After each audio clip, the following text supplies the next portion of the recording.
आपके जैसे आप अपने किसी पौधे पर कितनों पानी या खाद दीजिएगा तो फलेगा अपने टाइम पर। आपने आपके भी कई हजार कर्म जन्मों का कर्म फल है। अब उन कर्म फलों में से वो कर्म फल जब आपका प्रकट होगा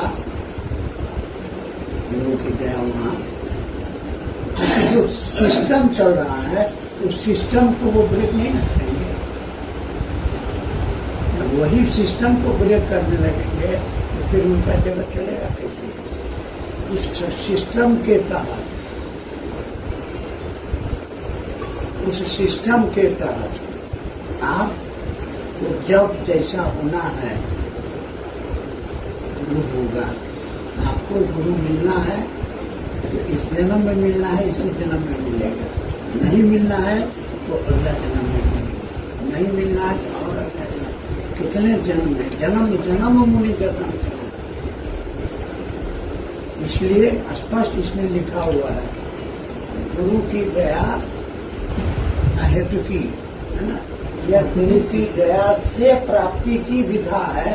तो गुरु की दया आप पर कब उतरेगी इसका निर्धारण गुरु करेगा ना। और गुरु की दया उस पर उतरेगी जो उनको अपना गुरु मानेगा। तो गुरु मानेगा यह भी गुरु की दया से ही न होगा। आप इन्होंने अपना अनुभव सुनाया, सुने ना?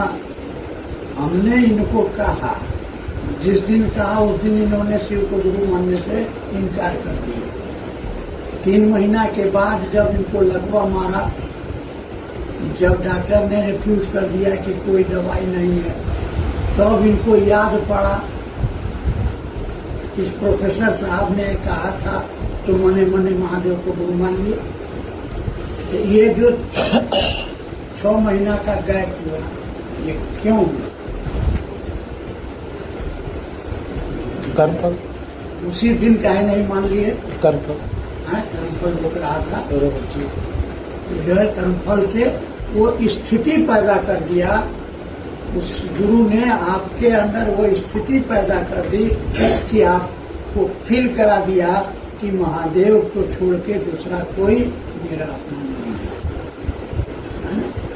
साहब 88 में भजन, उनका प्रिय भजन क्या था? मेरा कोई न सहारा बिन तेरे, झूम झूम के रो के गाते थे।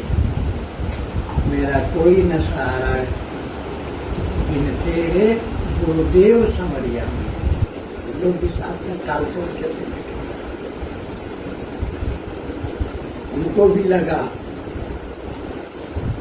उनको भी 15 साल तो उनको लगा ये गुरु गुरु गुरु गुरु 15 साल भटके। उसके बाद शिव को गुरु बनाया 74 में, और 82 में यानी 8 साल के बाद मधेपुरा में उनको किसी ने कहा कि हम तो जानते हैं कि महादेव गुरु है। तो वो लिखते हैं, इसमें किताब में लिखा हुआ है ना कि गुरु मानने के 8 साल के बाद मुझको मालूम हुआ कि महादेव गुरु है। 8 साल तक उनको भी पता नहीं था। और गुरु क्या करता है? तो 82 में उनको अनुभूति हुआ। जब वो प्रसाद चढ़ाने गए तो क्या बोले? कौन मंत्र पढ़े? बुढ़ो इज्जत रखी। वो मानसिक स्थिति क्या थी? 250 आदमी तमाशा देख रहा है। हल्ला हो गया था कि मजिस्ट्रेट साहब आज महादेव को प्रसाद खिलाएंगे। अगर नहीं खाते तो सोचिए कि कितना इज्जत का भंटाधार होता। मन की क्या स्थिति थी? टोटल सरेंडर, कि अगर आप नहीं दया कीजिएगा तो हम बेइज्जत हो जाएंगे। उस स्थिति में उनके मुंह से निकला था। तो साज पे क्या गुजरी, साज से जो आवाज निकली वो सब ने सुनी है। साज पे क्या गुजरी इसको खबर है। अब भोजपुरी में इसको कहते हैं कि जाना लन चीलम जिनका ऊपर रखाला ई मोड़ा। बुझते हैं? अरे जलता हुआ आग का चिलम का चिलम में रखा जाता है ना, तो चिलमवा को अच्छा लगता है, उसको ना दर्द महसूस होता है। तो उस क्षण में साहब श्री हरिदानंद के मन में जो डर पैदा हुआ होगा कि अगर प्रसाद नहीं महादेव खाएंगे तो लोग हमारा हंसी उड़ाएगा, हम मुंह दिखाने लायक नहीं रह जाएंगे।